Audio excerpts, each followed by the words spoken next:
off at number 4. Answer not a fool according to his folly, lest you be like him yourself. Answer a fool according to his folly, lest you be wise in his own eyes. Very good. Yeah, and that's what we just got done discussing. Exactly. Whoever sends a message by the hand of a fool cuts off his own feet and drinks violence. Mm-hmm. Well, I would like to impress the audience now, but I'm going to tell the truth. I don't know what he's talking about. Well, whoever sends a message by the hand of a foolish person, right? Yeah. They're telling you, stay away from the foolish person because he's foolish. He's not going to complete what you want. It's like cutting off your own hand and drinking his evil. So don't do it. If you know that person is not reliable, don't trust him with anything of value that's yours. That's what that's saying to me. Very good, Christina. Christina, don't show the teacher up, please. But that was very good. Like a lame man's leg, which hangs useless, is a proverb in the mouth of a fool. That is self-evident. Like one who binds the stone in the sling is one who gives honor to a fool. Okay? Like a thorn that goes up into the hand of a drunkard is a proverb in the mouth of fools.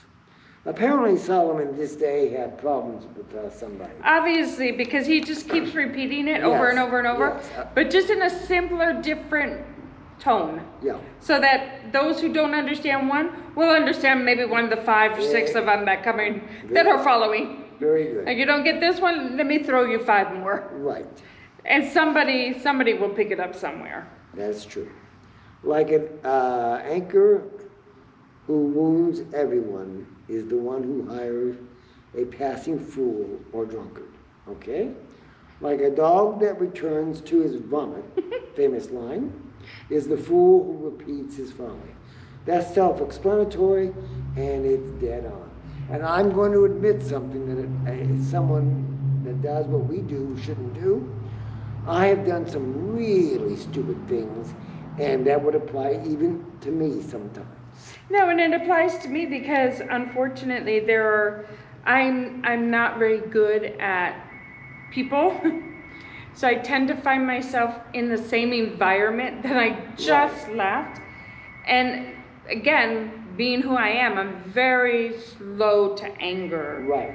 So it will take me 15 plus years to really get me wound up and to see that, oh, wait, I'm right back where I was when I left. Exactly. It's just with a different person, different circumstances, and do I break free from this vomit again? And how do I get out? Exactly. Because it took so much out of me the first time to get away.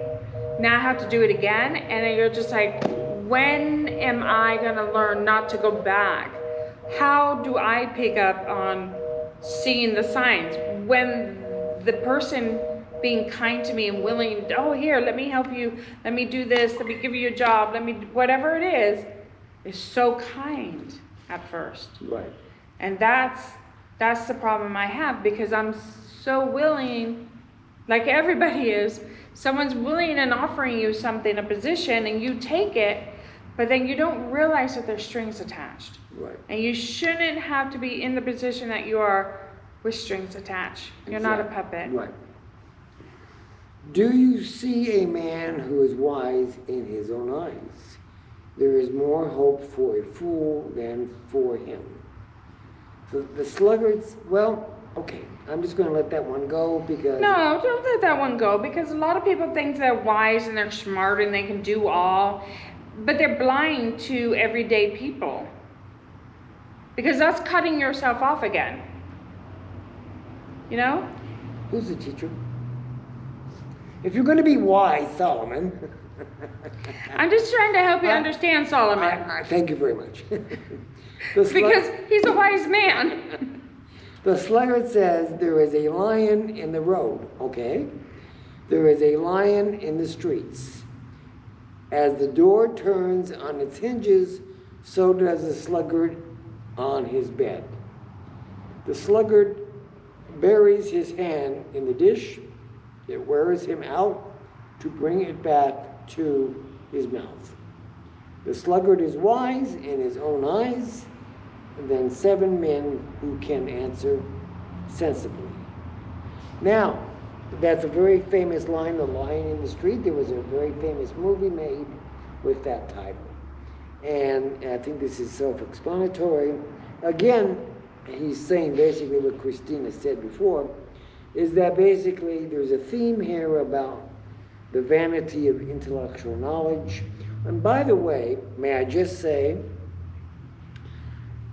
a person can have intellectual knowledge, but remember, you don't own it. You don't. It's not me. Yeah. I'm quoting, repeating, whatever I'm giving. That's true, but it's not that, because what you know, unless you invented it or thought it up, you are applying what others have said. Well, like you said, don't be the lion in the street walking with your head held high, going, "You're all afraid of me." Right. That's the attitude.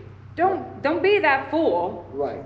Just because you think you're wiser, because someone's going to walk up and knock you down because you're being the fool. Right. There's always somebody out there who's a little bit, wiser, kinder, right, sweeter, understanding. That's what makes the world go around. Exactly. So. Whoever meddles in a quarrel not his own is like one who takes a passing dog by the ears. Amen. Like a madman who throws firebrands, arrows, and death is the man who deceives his neighbor and says, "I'm only joking." Oh, don't you just love those people? Well, yes, thank you very much. I think that sums it up. Well, that's, because you don't insult a person, put them down, and totally humiliate them, and just, oh, by the way, I was joking. I didn't mean that. Yeah. That's wrong. Can you take me to the store? It's a joke. It's funny. For lack of wood, the fire goes out. Where there is no whisperer, quarrels cease. Good line. A charcoal too hot embeds the wood through fire. So is a quarrelsome man for kindly strife. The word, yes, the words of a whisperer are like a delicious morsel. They go down into the inner parts of the body, like the glaze covering of earth vessels, and fervent lips, with an evil heart. And that's very interesting, and I agree with that. Yeah, because, like we always say, evil is subtle. Very evil subtle. Is sweet. Very subtle, yes. Evil is kind. Right.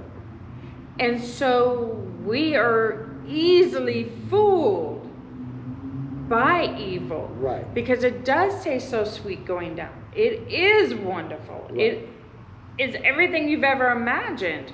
Right. But then there's strings attached to that. And that's where the evil falls. And that's like I keep saying, that's where I fall. Right. Because I expect everyone to be more like me, kind, giving, right, with no strings. Right. Because I don't come with strings. I don't like strings.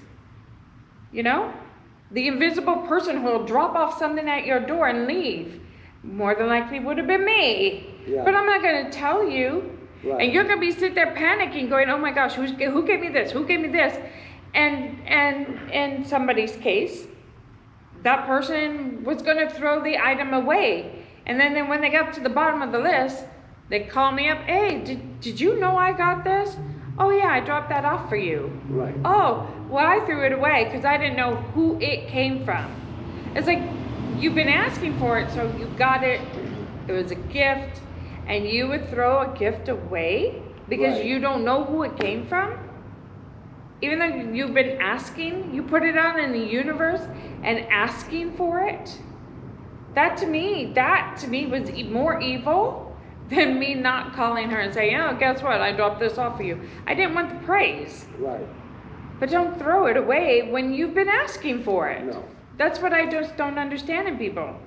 Don't ask if you don't want. Exactly. Whoever hates disguises himself with his lips and harbors deceit in his heart. Let me put it this way, as I said once, your words are the clothing for the nakedness of your voice. Your words might be sweet and lovely, but the voice somehow always is the subtle underlying intention of what you're really talking about. Mm-hmm. When he speaks graciously, believe him not, for there are 7 abominations in his heart. Though his hatred be covered with deception, his wickedness will be exposed in the assembly. Whoever digs, I would say Solomon knew that because of the court life. I think Solomon learned a lot from court life. Yes. As people are wont to do. But because they're coming to him to rule over them and to judge the situation. And so, like, that's what I feel that's why he was so wise, is that he decided to sit back, with the baby and all. He knew, well, let's cut the baby in half. Yeah. He knew only the mother would then say, no, don't do that. Right. Where the one who wasn't the mother would say, yeah, sure. Yeah. Cut the thing in half. What do I care? Because she didn't have that